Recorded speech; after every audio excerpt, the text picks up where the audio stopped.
Citarum merupakan sungai terpanjang di Jawa Barat dan merupakan simbol kejayaan masyarakat Jawa Barat, dengan panjang 297 km membentang luas melewati 13 wilayah kabupaten kota, bermula dari kilometer 0 Cisanti hingga Muara Gembong. Citarum pernah dinobatkan oleh World Bank sebagai sungai terkotor di dunia. Ironis, jika mendengar hal itu, tentunya bukan suatu penilaian yang membanggakan. Kendati merupakan sungai dengan keadaan airnya yang jauh dari standar layak. Namun, warga di sekitar aliran sungai Citarum tetap menggantungkan hidup mereka di sini. Persoalannya ternyata tidak sederhana, menyangkut kebutuhan untuk bertahan hidup dan ikatan emosional yang sudah lama terbentuk. Kini, persoalan Citarum coba diambil oleh pemerintah pusat. 7 fakta tentang Sungai Citarum, sempat dinobatkan menjadi sungai terkotor di dunia. 1. Sungai Citarum mengandung bahan kimia beracun yang mengkhawatirkan. Seperti dikutip dalam halaman National Geographic, tingkat limbah dan polusi di Sungai Citarum sudah sangat mengkhawatirkan. Penelitian menunjukkan bahwa sungai tersebut mengandung bahan kimia beracun, di mana kandungan kimia dalam airnya 1000 kali lipat lebih tinggi dari batas air minum aman yang ditetapkan di Amerika Serikat. Karena dengan kotornya air, banyak warga sekitar Sungai Citarum yang menderita berbagai penyakit. Penduduk lokal banyak menderita berbagai penyakit kulit, mulai dari kudis hingga infeksi kulit. Juga gangguan pernapasan akibat menghirup asap pabrik. Bukan hanya itu, kualitas air yang buruk akibat limbah dan polusi juga merusak hasil panen para petani. 2. Dilema antara kebutuhan lapangan pekerjaan dan efek limbah yang merusak lingkungan. Persoalan dilematis yang dihadapi pemerintah tidak sederhana jika ingin memperbaiki keadaan Sungai Citarum. Pasalnya, saat ini terdapat sekitar 2.000 pabrik tekstil yang berkontribusi memberikan sumber penghasilan dan pekerjaan bagi warga sekitar Citarum. Di sisi lain, pabrik-pabrik tersebut setiap harinya menyumbang 280 ton limbah industri yang dibuang ke sungai. Pemerintah tentu dituntut harus kreatif dalam menyelesaikan problematika ini. 3. Pemerintah mentargetkan air Sungai Citarum layak konsumsi, mungkinkah? Kini, tata kelola mengenai Citarum telah beralih dari pemerintah daerah ke pemerintah pusat. Dengan segala keadaan yang terjadi, pemerintah pusat memiliki ambisi menjadikan air Sungai Citarum layak untuk diminum pada tahun 2025. Pemerintah juga telah berjanji akan menindak tegas pabrik-pabrik yang mengabaikan aturan pembuangan limbah. Selain itu, ada upaya pemasangan CCTV untuk memantau pelanggar-pelanggar yang mencoba membuang limbah sampah dan limbah ke sungai. Bila berhasil, tentunya, hal ini akan sangat berdampak besar bagi keadaan ekonomi, lingkungan dan kesehatan masyarakat sekitar Sungai Citarum. 4. Erat dengan kerajaan kuno. Dilihat dari peninggalan prasasti dan situs sejarahnya, Citarum berkaitan erat dengan Kerajaan Tarumanegara. Aktivitas permukaan di bagian hilir pada masa lampau pun ditunjukkan melalui beberapa komplek bangunan kuno seperti situs Batu Jaya dan situs Cibuaya. Selain itu, ditemukan juga prasasti Ciaruten yang merupakan batu peringatan dari kerajaan tersebut sekitar abad 5 Masehi. Prasasti ini memiliki bentuk tapak kaki Raja Purnawarman. Prasasti bertuliskan huruf Palawa berbahasa Sanskerta tersebut ditemukan pada 1863. 5. Batas wilayah kerajaan. Setelah kerajaan Tarumanegara pecah pada sekitar 650 Masehi, muncul dua kerajaan baru di area Jawa Barat, yaitu Kerajaan Sunda yang berpusat di Pakuan Pajajaran, kini Bogor, dan Kerajaan Galuh yang berpusat di Ciamis. Uniknya, Sungai Citarum menjadi batas di antara kedua kerajaan tersebut. 6. Korban pencemaran industri. Bahkan, dari sebelum Sungai Citarum divonis sebagai sungai terkotor di dunia, das tersebut mulai memiliki kondisi mengkhawatirkan pada 2010-an. Kala itu, sungai selalu mengalami banjir saat musim penghujan dan kekeringan saat musim kemarau. Fenomena tersebut sekaligus menunjukkan telah terjadinya kerusakan di das tersebut. Dinilai memasuki kondisi kritis, terutama di bagian hulu, kondisi das tersebut menurunkan kemampuan daya dukung pasokan air. 7. Berangsur pulih kembali. Disebut sebagai sungai paling kotor di dunia tentu menjadi hal yang memalukan bagi Indonesia dan Sungai Citarum itu sendiri. Oleh sebab itu, pemerintah pun mulai menggencarkan berbagai upaya untuk mengembalikan ekosistem yang bagus dan alami dari Sungai Citarum, salah satunya melalui program Citarum Harum. Program tersebut menjadi tindak lanjut dari amanat Presiden Joko Widodo melalui Perpres Nomor 15 Tahun 2018 tentang percepatan pengendalian pencemaran dan kerusakan daerah aliran Sungai Citarum. 12 Rencana Aksi Citarum Harum. 1. Penanganan lahan kritis.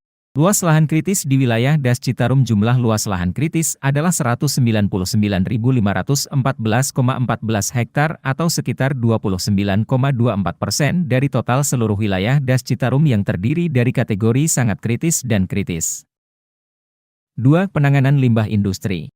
Kondisi yang terjadi saat ini menunjukkan masih banyak industri di luar kawasan, terutama industri usaha kecil menengah, UKM, di Das Citarum yang tidak memiliki instalasi pengolahan air limbah atau IPAL dan membuang langsung limbahnya ke sungai. 3. Penanganan limbah peternakan. Permasalahan pokoknya adalah, banyaknya peternak yang bermukim di badan sungai tidak mengolah limbah ternaknya menjadi sesuatu yang bernilai ekonomis dan membuang langsung kotoran ternaknya ke aliran sungai. 4. Penanganan air limbah domestik.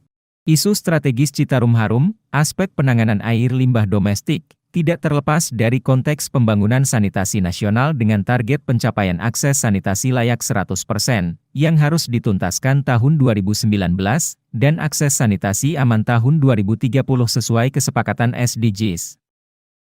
5. Pengelolaan sampah. Pengelolaan sampah adalah kegiatan yang sistematis, menyeluruh dan berkesinambungan yang meliputi pengurangan dan penanganan sampah. Timbulan sampah di Das Citarum sebesar 3.512,2 ton per hari bersumber dari 8 kabupaten kota. 6. Pengendalian pemanfaatan ruang. Di kawasan Das Citarum telah terjadi alih fungsi lahan yang cukup masif. Sehingga, untuk mengatasinya diperlukan strategi yang pada prinsipnya adalah terdiri dari upaya pengendalian dan pemanfaatan ruang agar fungsi kawasan Das Citarum tidak terganggu dan upaya pemulihannya. 7. Pengelolaan sumber daya air dan pariwisata. Berdasarkan permasalahan banjir yang ada di Das Citarum, diperlukan strategi di dalam pengelolaan sumber daya air yang mengacu kepada 3 aspek yaitu konservasi sumber daya air, pendayagunaan sumber daya air, dan pengendalian daya rusak air. 8. Penanganan keramba jaring apung. Waduk Cirata, Saguling dan Jatiluhur merupakan waduk yang bersumber dari Sungai Citarum. Kondisi perairan Waduk Cirata, Jatiluhur dan Saguling sudah mengkhawatirkan. Jumlah KJA yang sudah overpopulasi dipandang sebagai beban pencemar yang dapat mencemari Sungai Citarum. 9. Penegakan hukum. Kegiatan utama dalam program penegakan hukum Das Citarum adalah melaksanakan pencegahan, pembinaan serta penegakan hukum tentang lingkungan hidup terhadap perusahaan yang membuang limbah di sepanjang aliran Das Citarum. 10. Edukasi dan pemberdayaan masyarakat. Salah satu langkah yang dapat dilakukan untuk mendukung upaya pengendalian pencemaran adalah melalui edukasi yang dapat mengubah kesadaran dan perilaku industri, serta masyarakat khususnya institusi pendidikan terhadap lingkungan. 11. Pengelolaan data, informasi dan hubungan masyarakat. Program Citarum Harum Juara akan menyediakan wadah untuk berinteraksi dua arah antara masyarakat dengan dinas atau kementerian, lembaga yang melakukan kegiatan penanganan di Das Citarum. Komunikasi dua arah ini akan diwadahi oleh Command Center yang disediakan oleh Sekretariat Satuan Tugas Citarum. 12. Riset dan pengembangan. Prioritas lokasi riset dan pengembangan mencakup seluruh wilayah Das Citarum dan disesuaikan dengan isu dan urgensi sesuai kebutuhan program penanganan. Mewujudkan ruang publik ramah lingkungan di bantaran Sungai Citarum. Tidak mudah mengubah lahan mati yang rimbun, banyak sampah dan rawan kejahatan menjadi fasilitas umum bagi publik. Perlu keseriusan, komitmen, tanggung jawab, kerjasama yang bagus dan keikhlasan. Di bawah komando Kolonel ARM Nur Samsudin, Citarum Harum Sektor 8 mampu mengubah lahan mati yang rimbun, banyak sampah dan rawan kejahatan menjadi fasilitas umum yang manfaatnya sangat dirasakan masyarakat. 1. Tekad berinovasi. Kolonel ARM Nur Samsudin merupakan sosok yang dikenal terbuka bagi seluruh lapisan masyarakat, tidak mengenal kasta, status sosial maupun karakter. Kenyataan tersebut bukan isapan jempol belaka, di balik sosok yang tegas. Kolonel ARM Nur Samsudin memiliki jiwa sosial dan kepedulian yang tinggi terhadap sesama. Di balik karakter seorang sosok, pasti ada peran yang sangat penting yang membentuk jiwanya, diakui oleh Kolonel ARM Nur Samsudin. Didikan tersebut diajarkan oleh sang ibunda yang menerpanya saat berbincang beberapa awak media dan dirinya, Kolonel ARM Nur Samsudin, saat masih menjabat dan Sektor 21 Satgas Citarum Harum. Tidak bisa berdiam diri, dan Sektor 8 Satgas Citarum Harum Kolonel ARM Nur Samsudin mulai melakukan aksi dan memerintahkan anggotanya untuk membersihkan lahan mati, rimbun dan banyak sampah, berlokasi di bantaran Sungai Citarum, Kampung Daraulin, Desa Nanjung, Kecamatan Marga Asih, Kabupaten Bandung. Dua seberang Sungai Citarum yang menjadi inspirasi.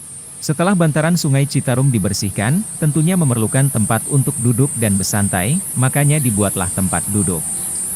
Ketika dan Sektor 8 Satgas Citarum Harum Kolonel ARM Nur Samsudin rehat sejenak dari aktivitasnya disertai dan subsektor, Bamin dan beberapa personil. Tanpa sengaja, setelah memandang ke seberang Sungai Citarum, lahirnya ide untuk membuat sebuah patok berupa tulisan, akhirnya dibuatlah tulisan Citarum Harum Sektor 8. Mulailah ide kreatif lahir dari dan Sektor 8 Satgas Citarum Harum. Pembangunan terus dimulai, awalnya hanya satu tempat duduk saja, terus ditambah, dibuatkanlah area jogging track, area bermain anak, anjungan yang terbuat dari bahan bekas industri dan spot selfie. 3. Terbentuknya fasilitas pos pantau, musola dan toilet. Sebuah fasilitas umum belum lengkap apabila tidak memiliki toilet dan musola, sempat kebingungan dengan lokasi yang akan dijadikan fasilitas tersebut. Akhirnya dilakukanlah koordinasi dengan pemilik lahan. Gayung bersambut, pemilik lahan pun mengizinkan lahannya untuk dibangun. Sehingga, saat ini telah berdiri sebuah fasilitas pos pantau, toilet dan musola. Pengunjung tidak perlu khawatir apabila ingin membuang hajat maupun menunaikan kewajiban sholat 5 waktu. 4. Inovasi yang unik, memiliki karakteristik berbeda. Kreativitas dan Sektor 8 Citarum Harum, Kolonel ARM Nur Samsudin tidak berhenti dengan taman, area jogging track, area bermain anak dan spot selfie saja. Namun, terbesit ide untuk membuat lukisan mural. Dengan bantuan seorang sahabat, dan Sektor 8 Citarum Harum menggandeng sang maestro Kung Fu, 92 membuat sebuah spot selfie. Tidak memerlukan waktu lama, lukisan mural 3 dimensi pun rampung dikerjakan, di mana pengunjung akan dimanjakan berfotoria di depan lukisan seolah melintas di Sungai Citarum, duduk di atas awan, memberi makan harimau, bahkan terbang di atas permadani. 5. Ruang edukasi tentang Citarum Harum, kebersihan dan kelestarian lingkungan. Fasilitas umum dan taman yang dibuat bukan hanya untuk sarana olahraga, bermain anak dan wisata. Namun, selebihnya sebagai sarana edukasi tentang program Citarum Harum, edukasi lingkungan dan kelestarian lingkungan anak usia dini. 6. Peningkatan ekonomi dan pemberdayaan masyarakat. Pepatah mengatakan, di mana ada gula, di sana ada semut. Hal tersebut logis dan terbukti benar, tempat yang dapat menarik animo masyarakat secara tidak langsung akan dapat menumbuhkan ekonomi di sekitarnya. Inilah yang terjadi di tempat. Di mana Satgas Citarum Harum Sektor 8 di bawah Komando Kolonel ARM Nur Samsudin menyulap lahan mati menjadi fasilitas umum yang berguna bagi masyarakat sekitar. Fasilitas itu juga membuat perubahan dan atau peningkatan ekonomi warga masyarakat, warga yang awalnya tidak memiliki pendapatan atau kuantitas pendapatan minim. 360 derajat, dengan dibangunnya fasilitas tersebut tingkat ekonominya meningkat.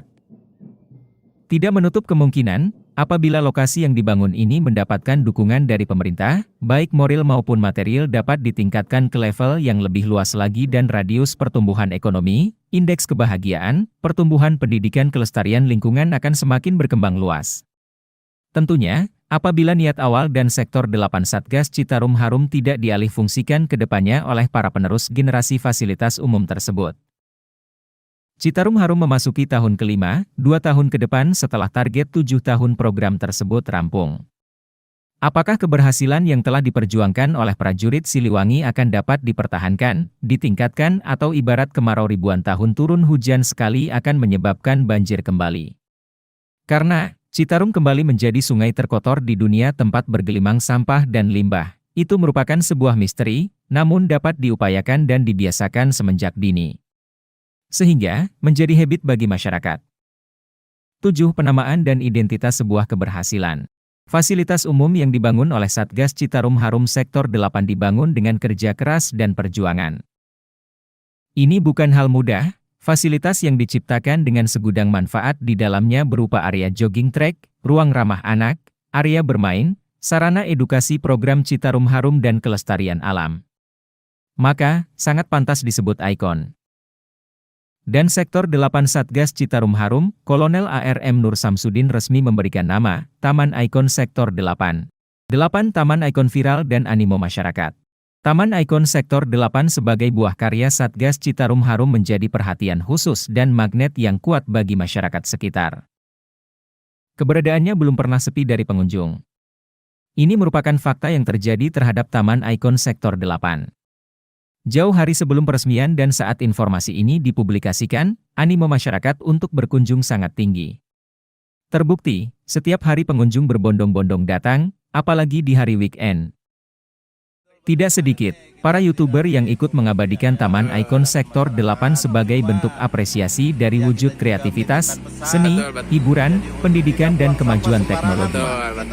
Sehingga, jejak digital Taman Ikon Sektor 8 dan Sektor 8 Satgas Citarum Kolonel ARM Nur Samsudin sebagai pencetus dibantu para eksekutor lapangan para prajurit Siliwangi, unsur masyarakat dari Gober, masyarakat lain, dan seluruh pihak yang membantu dan peran media tidak dapat dipungkiri. Sebuah kenyataan, bahwa Taman Ikon Sektor 8 sebuah mahakarya di tahun 2022 persembahan dan Sektor 8 Satgas Citarum Harum, Kolonel ARM Nur Samsudin. Apresiasi yang membanggakan dari masyarakat yang bermunculan. Maka, sangatlah pantas ketika Taman Ikon Sektor 8 mendapatkan predikat fasilitas umum yang sedang viral di masyarakat pada tahun ini. 9. Bekerja tulus, tanpa penilaian dan berprediksi.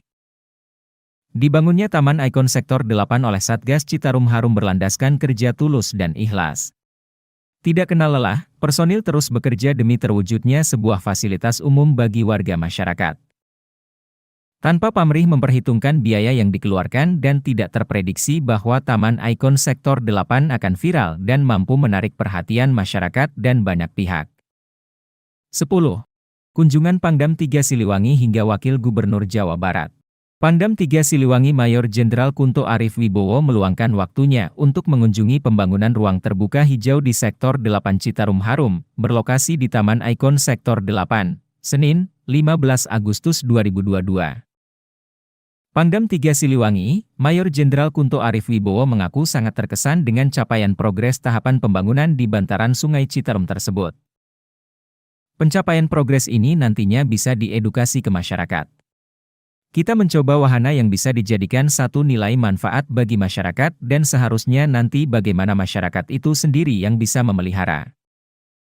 Baru-baru ini, Wakil Gubernur Jawa Barat Rushanul Ulum mengunjungi Taman Ikon Sektor 8 untuk melakukan peninjauan terhadap progres pencapaian program Citarum Harum, bertempat di Taman Ikon Sektor 8, Kampung Daraulin, Desa Nanjung, Kecamatan Marga Asih, Kabupaten Bandung, Sabtu pagi, 8 Oktober 2022. Dalam kunjungannya, Wakil Gubernur Jawa Barat Rushanul Ulum bekerja bakti menyapu Taman Ikon Sektor 8 beserta dan Sektor 8 Satgas Citarum Harum Kolonel ARM Nur Samsudin dan ketika beritanya dipublis, sontak dibanjiri pujian oleh para netizen. Artikel terkait, kunjungan Wagub Jabar ke Taman Ikon Sektor 8 sebabkan banjir, ada apa dengan Citarum? 11.